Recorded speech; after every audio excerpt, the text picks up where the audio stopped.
Hey, I'm your host, Ultrastand Pheonix, and we're just gonna get right into it. It's my new little pet baby, and we're gonna be here talking about the reality of things, because people don't like to talk about the reality of things. And on my show today, about the reality of things, we're gonna be talking about knowledge. I think that everybody wants to have, but not everybody could attain or get to those heights. So we're gonna get right to it and jump into it. Some of the questions I have is, what is knowledge? How do you gain knowledge?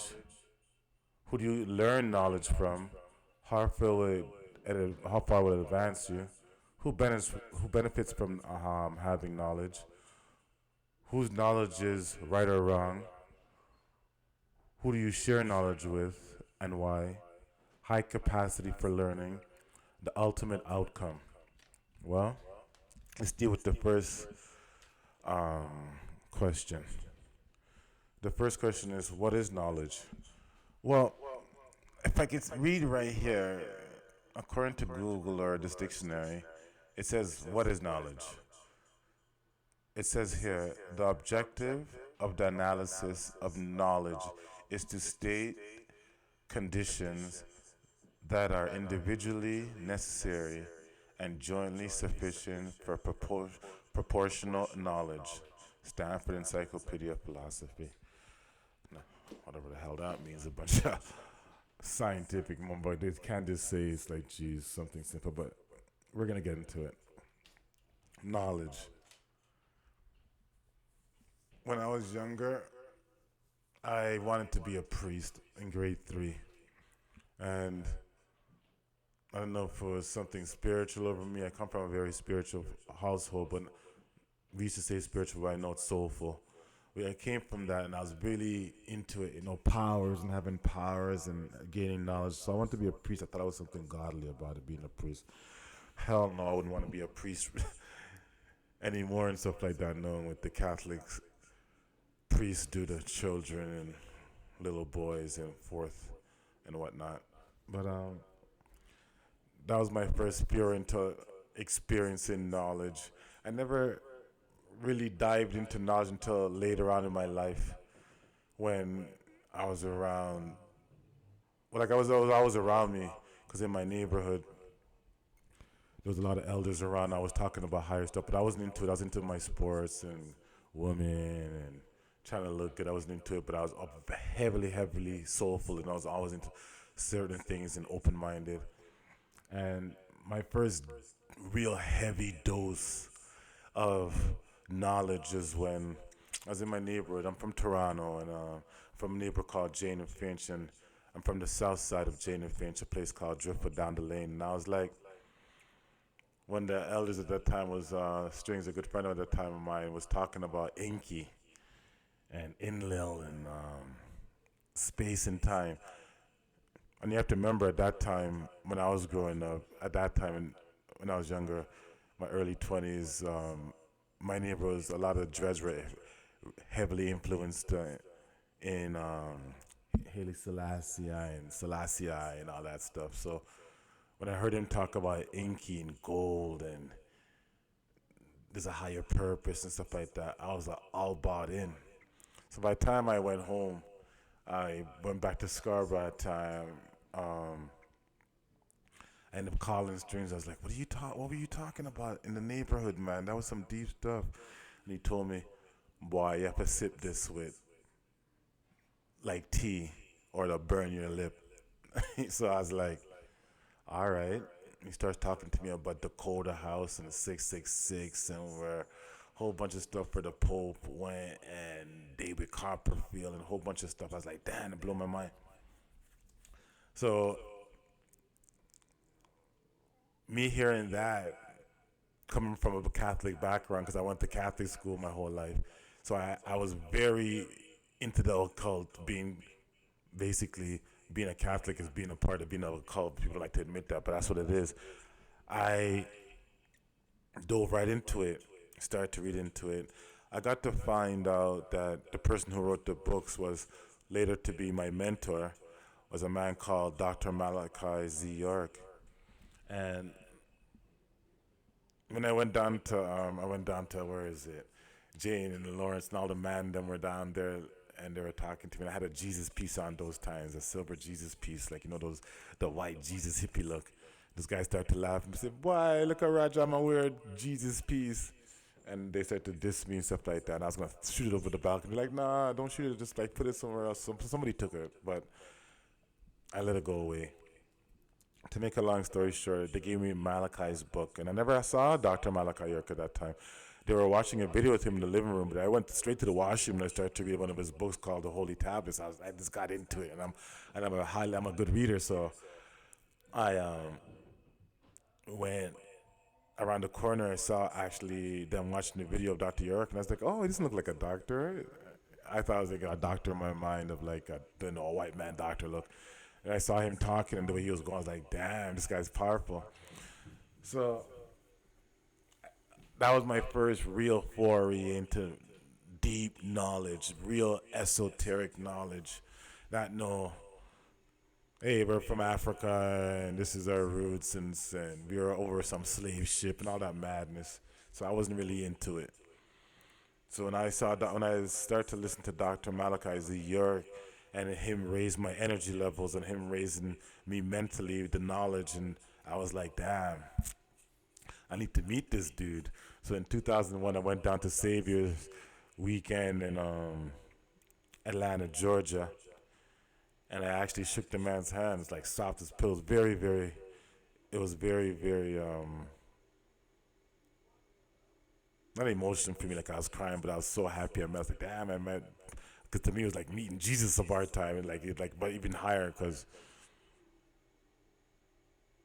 the knowledge the man was spitting fire, you know, and it's like, damn, I really needed to know this knowledge. I was happy I got to meet him and read all his books and start to absorb it and then be around the energy of being around Nuwabians. I loved it. And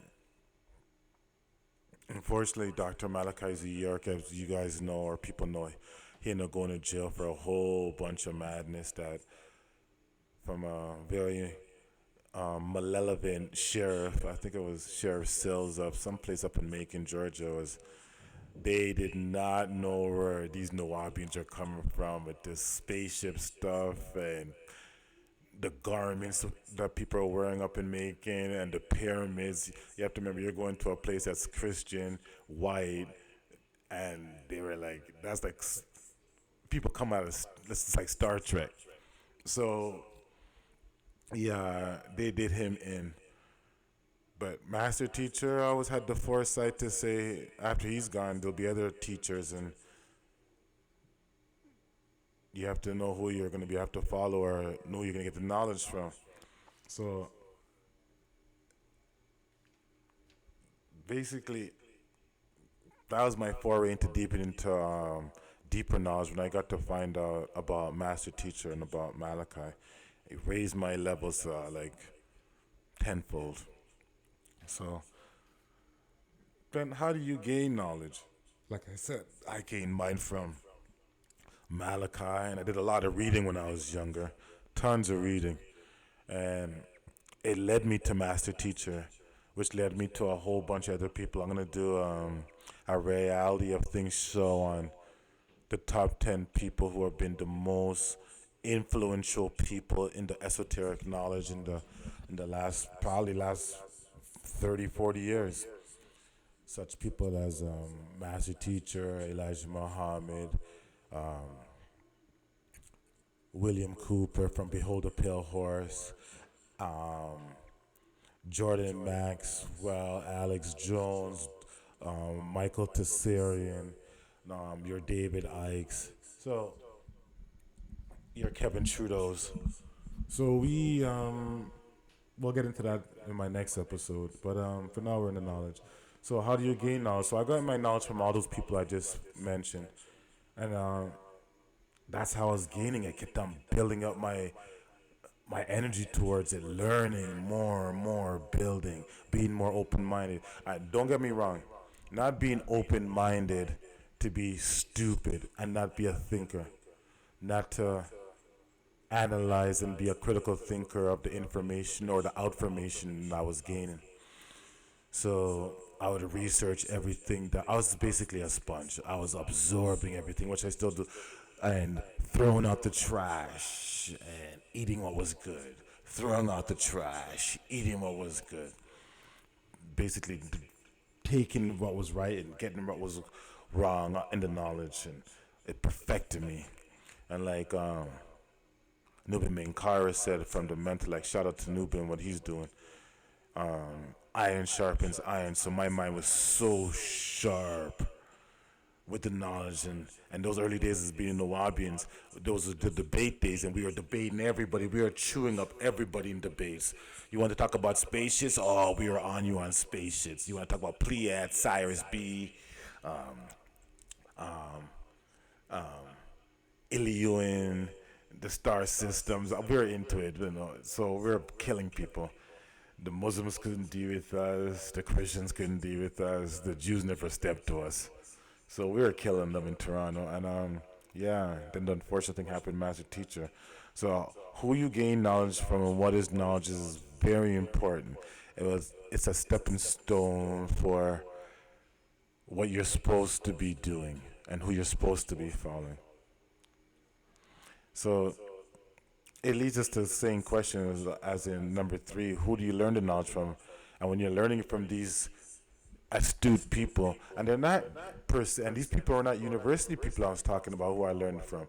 You're learning from people who are basically self-taught, like Elijah Muhammad, Marcus Garvey, um, Dr. Malachi Z. York, William Cooper, even though he was in the United States Navy, but basically self-taught when it came to esoteric knowledge. Your Jordan Maxwell's, um, I don't know about his educational background, but most of it basically is I think his father is or his family members were judges, very educational people, but most of his stuff is basically done his own research.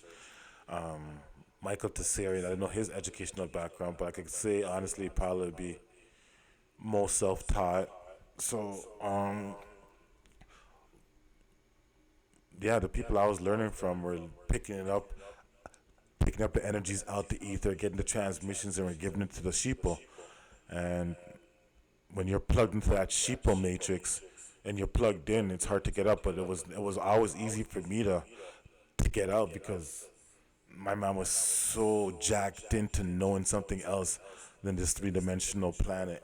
So it was easy for me. My DNA was open up for it. So I was like a duck to water. So it was gorgeous knowing that. In the knowledge, my question was number four was how far will you advance with it?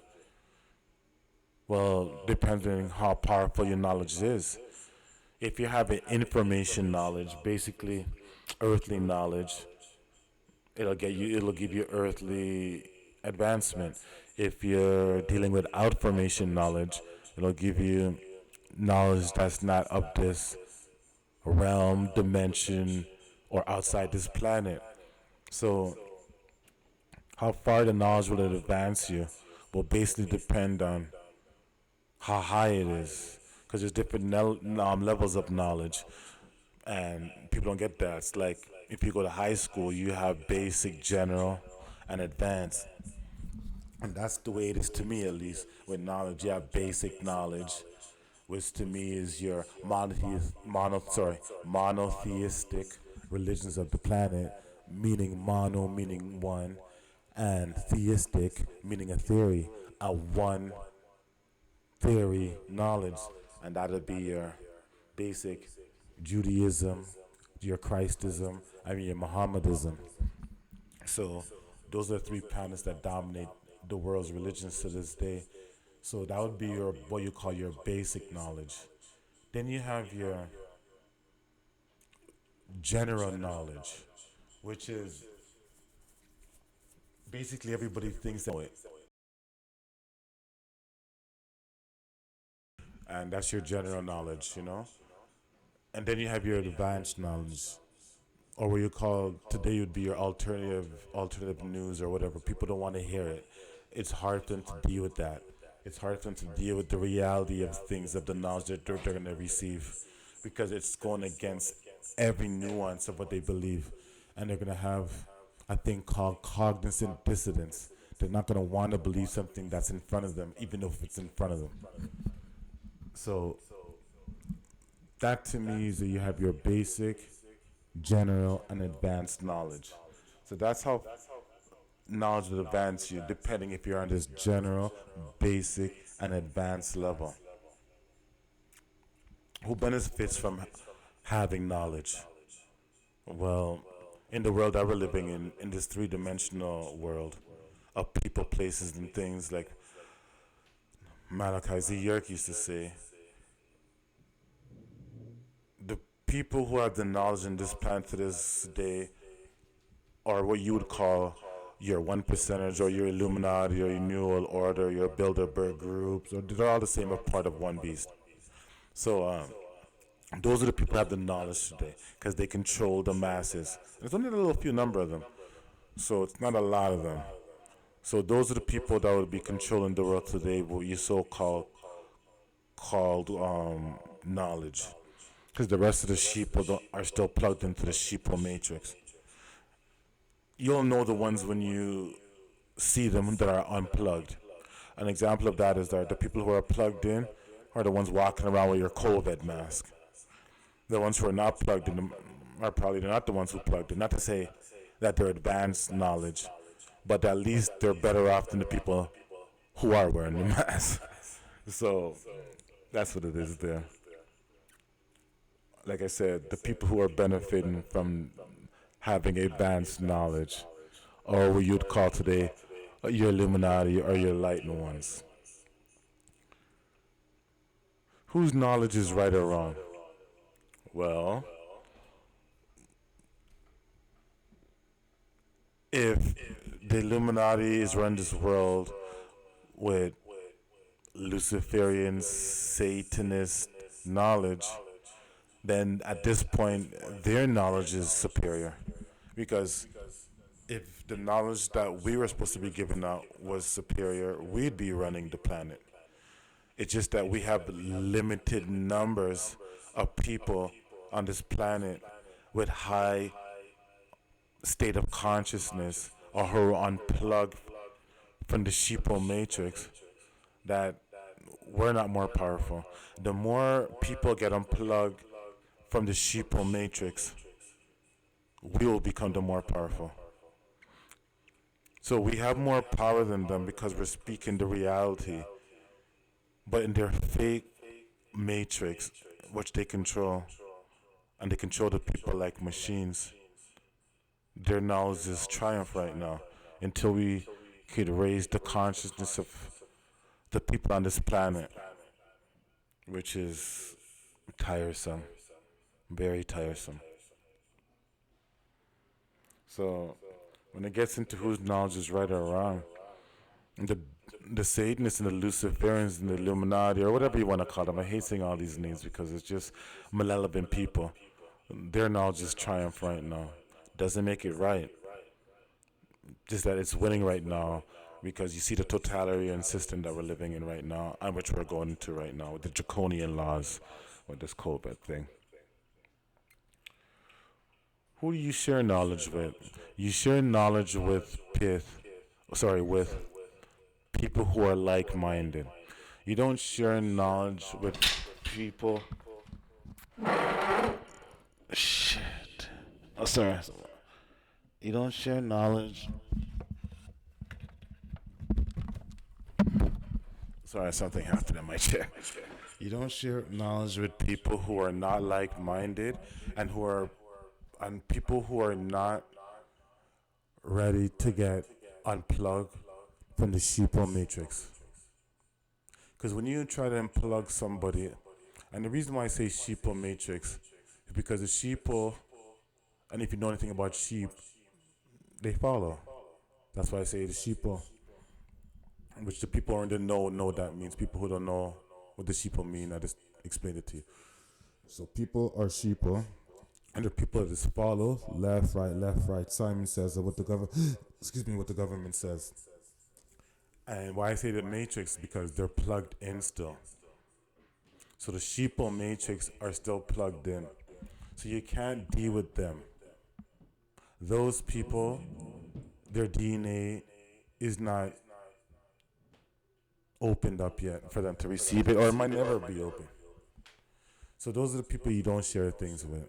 Leave them, let them be stuck, and just don't argue with them, because you're just gonna be going round and round in circles. You ever see a dog go around in circles trying to catch his tail?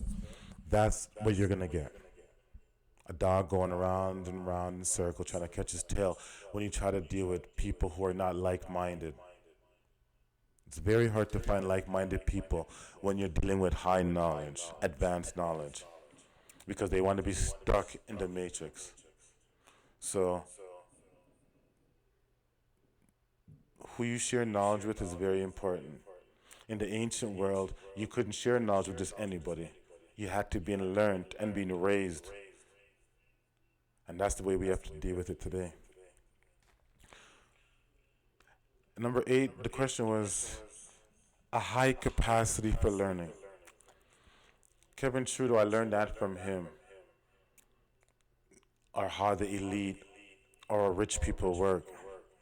They deal with a high capacity of learning. What do we mean by that?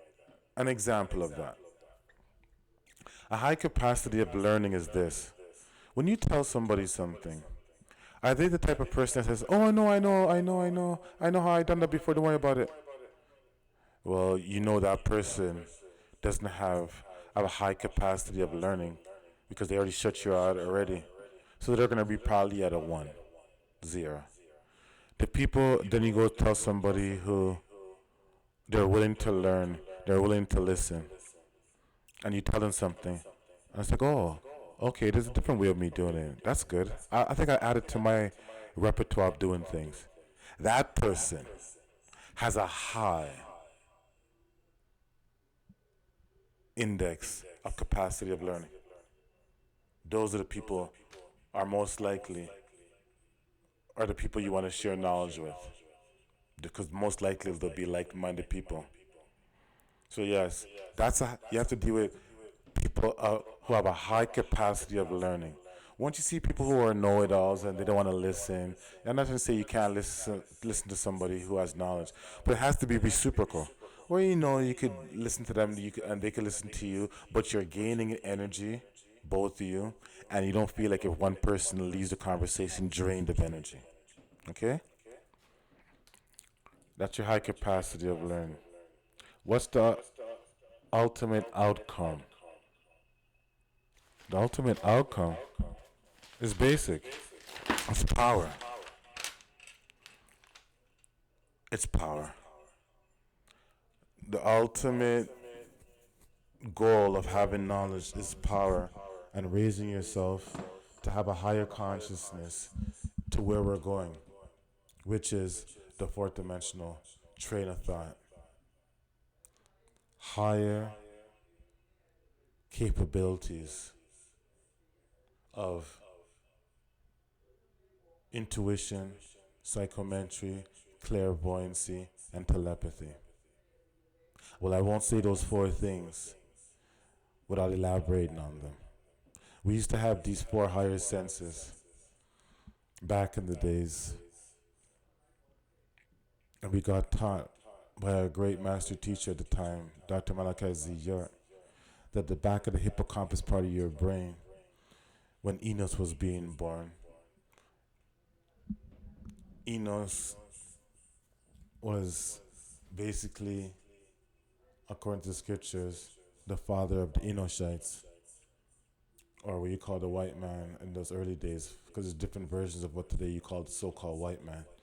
Some are born, some are genetically born, some of them are manufactured, some of them are cloned. So there's different fashions of white person. So, anyways, when Enos was born, the Barathi gland was removed from us, which led us to 4 higher senses, which led on to 4 higher senses, which led on to more higher senses. Sorry, I said 4, which led us to more higher senses. But the 4 higher senses that I know of is the intuition, psychometry, clairvoyancy, and psychometry. Intuition, to perceive things before they happen. Example, somebody's gonna call you and you thought about that person. It's like, damn, I just thought about that person. I just thought about you. It's like, oh, good, because you can't totally click into it because your body and your soul, everything's not clicked into it. But you're learning how to get to that. You don't have the capabilities yet, but it's coming. But you can feel it sometimes, and that's psychometry. To feel something before it happens, and it happens. Clairvoyancy, to be able to see through rooms, directions, and dimensions clearly. An example of that is your dreams or deja vu. You're seeing these things clearly, and you're wondering why you're seeing it, then bam, it happens. The next day or a year from now, but it happens. Clairvoyancy, to be able to see clairvoyant your dreams and your daydreams clearly, and your transmissions clearly. Psychometry, to be able to pick up an object and to know anything about a person, the feel of the object, the energy of the object that just picked it up. So an example of that is you picked up somebody's phone and you can just feel a charge, like you know something about that person. You know their name and you know their energy, you know what they're gonna say next. You just feel them. Psychometry, to be able to know somebody by picking up an object that they were possessing. And telepathy, to be able to speak, I'm sorry, to be able to think and communicate without verbal communication. People do it all the time, finishing off people's sentence, saying, "Hey, what are you thinking about? Don't worry about it," because you're reading people's minds. It happens every day. And for the people who are vibrating on certain energy levels and certain energy waves, it's happening every day. You're reading people's brain every day. And that's my little spew with knowledge today, dealing with the reality of things. And don't forget, dealing with knowledge, it's like powering you up. Remember, you ever watched Dragon Balls and saw when Goku powered up and just turns fiery into burning fire and starts lighting up in your solar plexus and starts burning you up? That's what we have inside each other. So, people, thank you for listening to my first broadcast and my first spew. And it was on knowledge, on my take on knowledge at least. It's a lot wider than that, but I'll leave it at that. And until my next episode, everybody stay safe. Don't buy into the fear mongering. And we'll see you guys. One love.